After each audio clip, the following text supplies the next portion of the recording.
Hi everyone, this is our channel Around My Story. Please like, share and subscribe. 7 ans peut être un âge très critique dans la vie d'un être humain. C'est l'année où l'on passe du CP au CE1. C'est peut-être aussi l'année où l'on pratique pour la première fois un sport qui façonnera notre avenir. Mais pour moi, c'est l'âge où mes parents ont décidé de mener des vies séparées. J'ai grandi comme n'importe quelle fille ordinaire, j'ai fréquenté une bonne école maternelle, j'ai fait du sport et j'avais de bons amis. Mes parents, si je me souviens bien, étaient toujours de bonne humeur, l'un envers l'autre et partageaient la joie d'élever leur fille ensemble. Je n'ai que peu de souvenirs des mauvais moments où mes parents se disputaient. Le pire souvenir dont je me souvienne est celui où, à l'âge de 7 ans, allongé dans mon lit, mes parents sont entrés dans ma chambre et mon père m'a dit Tania, ta mère et moi allons divorcer. Ma première réaction a été l'instinct naturel d'un jeune enfant, qui consiste à me faire des reproches. Lorsque j'étais enfant, j'avais souvent plus d'une fête d'anniversaire. Cela semble cool, mais ce n'est pas ce que l'on croit. Je suis une enfant issue d'un divorce. Mon enfance ne m'appartenait pas, elle appartenait à mes parents. Je me suis perdue dans tous les efforts que j'ai faits pour apaiser les deux camps de ma famille. En me déplaçant seule entre deux vies distinctes, j'étais en marge de chaque famille. Jamais une initiée. Les personnes que j'aimais le plus n'étaient jamais dans la même pièce. Et beaucoup d'entre elles ne savaient même pas qu'elles existaient. Je manquais des événements et des célébrations parce que je devais passer du temps avec mon autre famille. Les enfants issus d'un divorce apprennent à faire face à ces difficultés et à cette instabilité, mais à l'âge de 10 ans, je ne voulais plus m'en préoccuper. Je ne voulais pas vivre dans deux maisons différentes, avec deux chambres différentes, des vêtements différents, des jouets différents, des amis différents et des règles différentes. J'étais une enfant de 10 ans, prise entre le marteau et l'enclume. Un jour, j'ai dit à mon père que je ne voulais plus lui rendre visite. C'était un acte courageux et ignare, pour être honnête. Nous ne saurons jamais si c'était la bonne décision ou non, mais à l'époque, aucun de mes parents ne possédait la stabilité émotionnelle nécessaire pour trouver une solution plus positive. C'est ainsi que les choses se sont passées. La lutte pour le pouvoir qui était restée latente entre mes parents a éclaté à nouveau. Et cette fois-ci, c'est moi qui en ai été la cible. Cette fois, j'étais responsable de la discorde. Dans une maison, on me blâmait. Dans l'autre, j'étais une victime. Il n'y avait plus de fêtes d'anniversaire multiples. Au lieu de cela, il y avait la stabilité et la cohérence dans une maison, la colère et l'évitement dans l'autre. Les choix entraînent des conséquences et, au fil du temps, j'ai perdu le contact avec la famille de mon père. Il est difficile de rester en contact avec des personnes liées à quelqu'un que l'on a repoussé. Des cousins avec lesquels je jouais ont été rayés de ma vie. Nous ne nous sommes plus jamais rendus visite. Était-ce parce qu'il était préférable de garder les liens coupés? Ou était-ce ma punition pour avoir été une horrible enfant? Tout ce que je connaissais, c'était le silence et la perte. Au début de mon adolescence, ma mère s'est remariée et j'ai rencontré de nouveaux cousins. J'ai appris de nouvelles traditions de Noël et je me suis assise à la table avec des nouveaux enfants.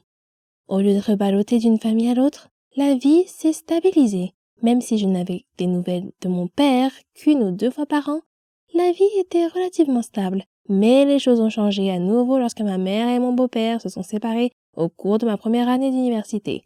Je tentais de rester en contact avec les membres de ma famille chaque fois que je rentrais chez moi pour les vacances. Encore une fois, j'essayais de faire plaisir à tout le monde, alors que l'anxiété envahissait mes pensées. Avec qui dois-je passer le réveillon de Noël? Dois-je rendre visite à telle ou telle famille? Seront-ils offensés si je ne prends pas le temps de les voir? Seront-ils offensés si je n'apporte pas de cadeaux? J'aurais aimé que tout le monde vienne me rendre visite, mais cela n'aurait pas très bien marché chez ma mère. Au lieu de cela, j'ai rendu visite à tout le monde par mes propres moyens, en apportant des petits cadeaux bien pensés que j'avais achetés avec mon budget d'étudiante. Je faisais la causette et me sentais étrangère. J'étais toujours l'invitée gênante, jamais l'hôte chaleureuse. Pendant les 10 années qui ont suivi ma sortie de l'université, j'ai vécu loin de chez moi. Pas un seul membre de mes 4 familles à l'exception de ma mère, n'est venu me rendre visite, ne m'a appelé ou n'a même fait savoir qu'il passait en ville. Pourtant, chaque fois que je rentrais chez moi pour Noël, je programmais des visites, j'achetais des cadeaux et je prenais le temps de voir autant de personnes que possible. Je faisais cela pour qu'ils se sentent bien, pas moi. Il y a 2 ans, j'ai déménagé et je vis désormais à moins d'1 journée de route de mes 4 familles, de leurs nouveaux conjoints et de leurs jeunes enfants. Nous sommes tous connectés sur Facebook, mais ma mère est toujours la seule personne qui m'appelle ou me rend visite. Lorsque j'entends dire qu'un membre de la famille est passé par la ville mais n'a pas appelé, cela m'attriste. Mais je me rends compte qu'ils n'appellent pas parce qu'ils ne me connaissent pas vraiment. Pour eux, je n'ai jamais été une personne fixe. Je n'étais là que pour quelques Noëls par-ci et par-là. Bien qu'ils soient ma famille, je n'ai jamais été la leur. Ils ne savent pas qu'ils ne sont qu'une des nombreuses personnes réparties dans 4 familles différentes avec lesquelles je n'ai pas pu rester en contact. Parfois, le divorce nous disperse trop pour que nous puissions nouer de véritables liens familiaux durables. Cet été, je vais me marier et fonder une famille. J'essaie de ne pas avoir trop d'attentes. Je sais qu'aucune famille n'est parfaite, mais mon futur mari est le roi du contact avec les gens. Il est persévérant, charismatique, indulgent et loyal. Il m'apprend le sens du mot famille. Ensemble, nous apprendrons à nos enfants à se tendre la main avec compassion et à se soutenir mutuellement dans les moments difficiles. Je me languis de joie et d'amitié avec ma nouvelle famille et j'ai l'intention de faire tout ce qui est en mon pouvoir pour rester mariée. Vous savez, parfois la vérité est encore plus étrange que la fiction, surtout si vous avez un sombre secret dans votre vie qui vous mettra en danger s'il était révélé. C'était mon cas, et voici mon histoire. Je m'appelle Charlotte et j'ai 17 ans. Je vis avec ma mère. Mon père est décédé avant ma naissance, alors ma mère a dû m'élever toute seule. Ma mère savait tout de moi. Mes études, mes amis. Elle avait certaines règles que j'étais censée suivre. Par exemple, il était interdit de manger à l'extérieur, je ne pouvais pas être amie avec quelqu'un sans qu'elle sache tout sur lui avant, etc. Je trouvais ces règles assez paranoïaques, et je lui ai demandé pourquoi elle imposait de telles restrictions pour que je me fasse des amis.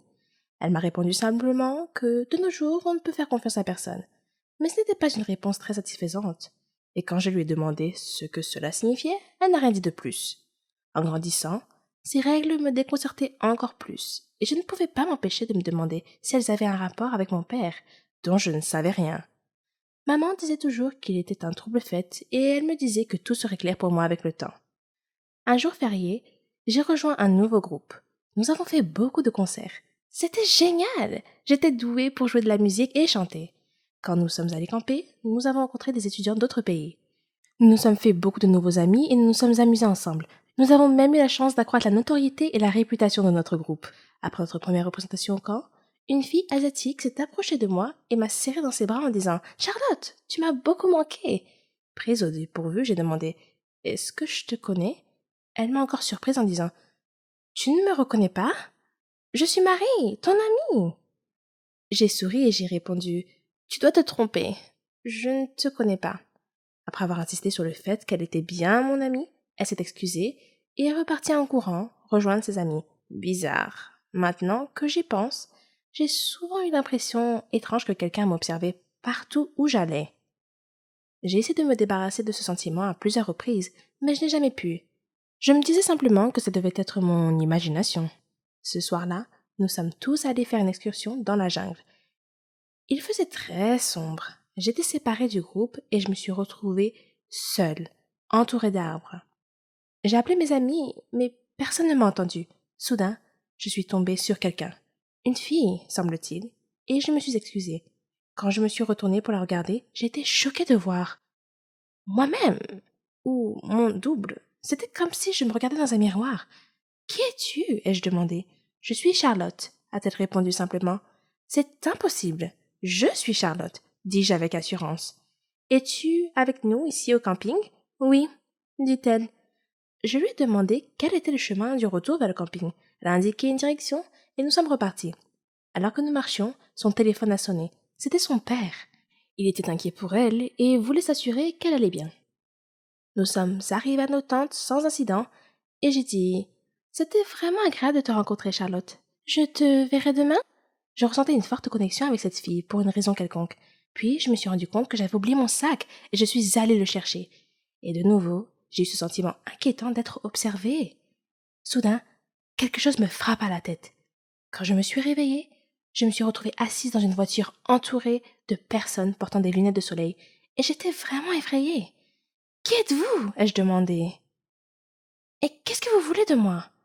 Un homme m'a dit que mon père était la raison pour laquelle il m'avait kidnappée. Quand je lui ai répondu que mon père était mort il y a longtemps, il a juste ri. Puis il me pulvérisa quelque chose au visage et je perdis connaissance. Quand je me suis réveillée plus tard, l'autre Charlotte était attachée à côté de moi. L'un des hommes semblait confus de voir moi et a demandé à son patron laquelle de nous était la fille qu'il cherchait. Soudain, j'ai entendu quelqu'un crier « Stop! Ne bougez pas !» La police surgit de la ligne des arbres, encercla la voiture et apprehenda les hommes. Puis, ils nous détachèrent toutes les deux. Quelqu'un est apparu, l'air très inquiet. L'autre Charlotte a commencé à se réveiller et a demandé où elle était et ce qui se passait. Puis, elle vit son père et courut vers lui. Son père m'a alors regardé et m'a demandé mon nom et celui de ma mère. Quand je lui ai répondu, il a dit qu'il savait qui j'étais et m'a dit de transmettre ses salutations à maman et de lui dire qu'il continuait à garder son secret. Puis il me remit une médaille et me serra dans ses bras en disant qu'il n'était pas sûr que nous nous reverrions un jour. Je le regardais toujours d'un air confus. Alors il sourit et me demanda où était mon père. Et je lui répondis que mon père était mort. Il a dit que c'était leur accord entre ma mère et lui, qu'il essayait seulement de nous protéger, moi et l'autre Charlotte, qui se trouvait être ma sœur jumelle. Il dit avoir eu des problèmes dans son travail. Des gens ont menacé de nous tuer. Alors lui et ma mère ont décidé de nous séparer. Elle t'a emmené et j'ai pris ta sœur jumelle, a-t-il dit. Nous avons fait ça pour te garder en sécurité. J'ai appelé ta jumelle Charlotte, comme toi. Je me sentais encore un peu bouleversée à ce moment-là. C'était absurde. Je ne pouvais pas le croire. Soudain, j'ai entendu quelqu'un m'appeler. « Charlotte, réveille-toi! C'est l'heure de notre voyage. Tu as dû faire un cauchemar, car tu criais. » Je me suis réveillée et me suis retrouvée dans une tente avec mon ami. Quand je suis sortie de la tente, je me suis arrêtée. Juste en face de moi, me regardant dans les yeux, se trouvait une fille qui était mon reflet exact.